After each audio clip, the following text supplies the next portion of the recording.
It's just amazing how every piece has a lot of collaboration. Hi, I'm Sana Sepinen, and I'm the designer of hair. I'm Rebecca Lee, the makeup designer. It's my second time working with Sana and also Rebecca. There was no hesitation in sharing ideas, and I love them both. I grew up in Japan, was watching those Japanese samurai era movie or TV show. I never thought I'm gonna wear that. I'm really proud to be on this show because my background is Asian, and I've never had a chance to work on a show with such representation and an almost exclusively Asian cast here in North America for a global audience. Japanese society in the 1600s had a very specific look. Hair played an important part in stature and hierarchy. We have everything from people in the village who work outside and have more of a tan, weathered complexion to our lords and ladies in the palace who have a much lighter makeup and a more refined, groomed look. Obviously, in 16th, 17th century, they didn't have a lot of options for makeup, so we had to play with the simple things like skin and just lip color. Authenticity is really important for this show. Everybody wants to make a very authentic product. You make something that's authentic when there are no photographs. We studied a lot of previous films and looked at what was working and what wouldn't work in our society today. Bold part, we all used what we called habutai, which is like oiled paper cloth. That's a Japanese bald cap.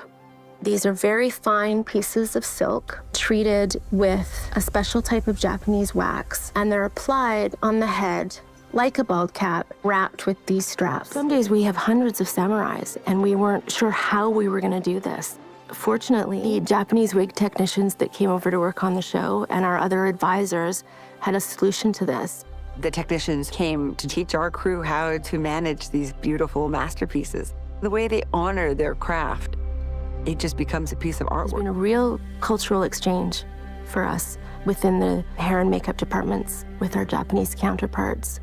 They work in this time period a lot, and they know it so well. It's incredible to have them just in the trailer next door, so we work very closely with them. Each one of these wigs, the hair is laid on, and then it's styled. And so there isn't a lot of room to play with the wig. Once it's styled, it pretty much needs to stay exactly as is. But we wanted to have a little more of our action and adventure feel to our stories. We wanted to look windswept and to go through what the character was going through. We tried a lot of ways, especially for the guy. Finally decided mixing version. So East meets West on my head. Here is Hiro Sanada's hero wig. This is known as a Hatsumage wig, and this ponytail that stands up is known as the Mage. This is his colors, black and gold, so all the cords match the costume palette. We have thousands of colors and textures to create these very elaborate hair ties. Here's our wig for Ochiba. Ochiba's hair is so special, and it has these beautiful drapes. All of this is handmade and then sewn into the wig.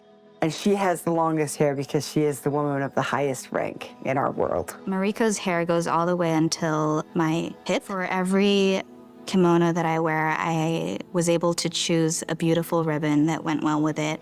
Sometimes that was more vibrant, and sometimes we just wanted to go simple so that the kimono would stand out more. Anna's easily rock this on the runway as much as you can look completely rural in 16th century Japan. It's a lot of fun creating her character. This experience of Shogun has been monumental. I mean, I think it's probably been one of the biggest shows I've done ever. The mastery, the artistry, seeing the sets, and how incredibly cinematic and beautiful the show looks. This is an absolute high point in my career. I'll never forget it.